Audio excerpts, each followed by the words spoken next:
So now I'm really interested in how we move out of that entrapment and that silence into empowerment. Tell us. I want to suggest that silence has been misinterpreted, and so I want to explain that the silence I'm talking about is the capacity to just be still. And even if that means being still with any negative thoughts, whatever comes up, allow that to just be. Because that's the beginning place of noticing and place holding a somethingness that's yours. It's your contents. The soul is yearning to speak. It's yearning to be heard. It's yearning to be known. That's the reason why only from that space of silence can we begin to notice. And then as we begin to notice, we can then begin to kind of ask ourselves questions. As an example, if a person has been abused and then they notice when they go into certain situations it causes them anxiety, and so then what happens generally is that thoughts go round and around and around in their head. And I want to say that that is actually what I'm talking about. Those repetitive thoughts are coming up for a reason. And what we've learnt is actually those negative thoughts need to be suppressed. You need to convert them to the positive, and you need to ignore them, and you need to just, delete them. And I come from, or detach from them. However, I want to come from a different perspective, which is around the integration of the self. And part of that integration process means that holding yourself to be someone, place holding a somethingness which is you.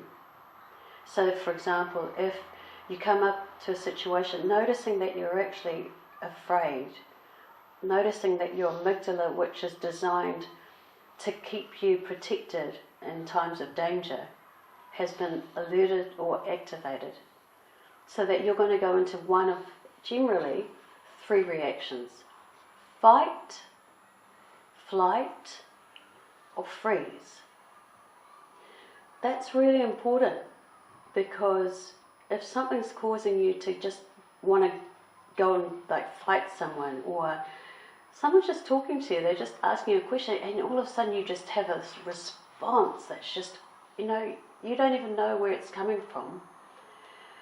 Other people are noticing it, and they're saying to you, making certain comments. It's really important to say, just be still in that place. Notice your reaction, because your body is trying to help you. It believes you're in danger. So place hold for you.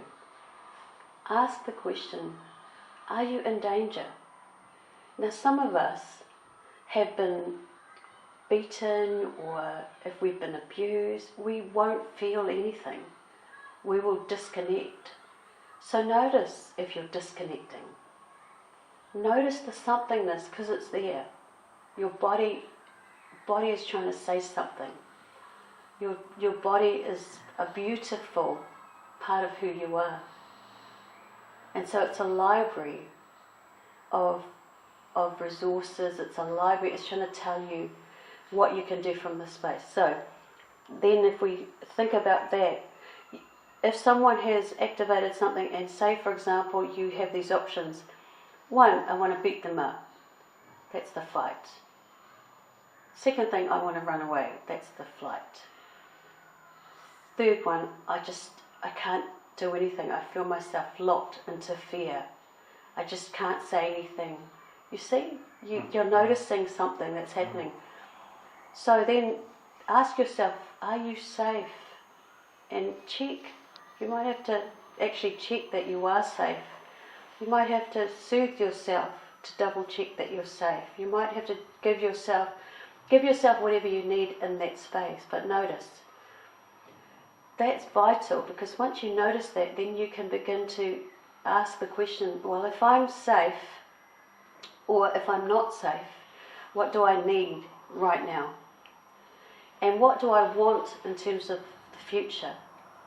Like, if I believe that I am a person who is a father, well, and I want to be a great father, then hold that dream and that aspiration there, because it's waiting for the taking. So then this question of silence becomes a way to ask yourself, what do I need now to keep me safe? How do I become the best dad that I can be? How can I use the fear that has been activated in me from the past? How can I use this to make sure I protect my family, my children, but me right now? Because there's something that's happening in me. It's a pathway then, you see? But if you don't even notice that you have a story, you can't even place hold for it. And that's why I call it the silence to empowerment, because you have the choice. You can have the choice to fight. You can have the choice to run away and drink yourself to oblivion, use drugs or other forms of addictions. You can do that, or you can do the whole freeze thing, and not even have the capacity to feel as if you can move. You can feel utterly powerless and not know why. You've got a choice today. You can decide who you want to be beginning today. And then you can practice. You can practice on the people that you feel are safe in terms of your ideal self. For example, I might say to you, you know what, I want to practice having a safe conversation with my spouse. Can we practice?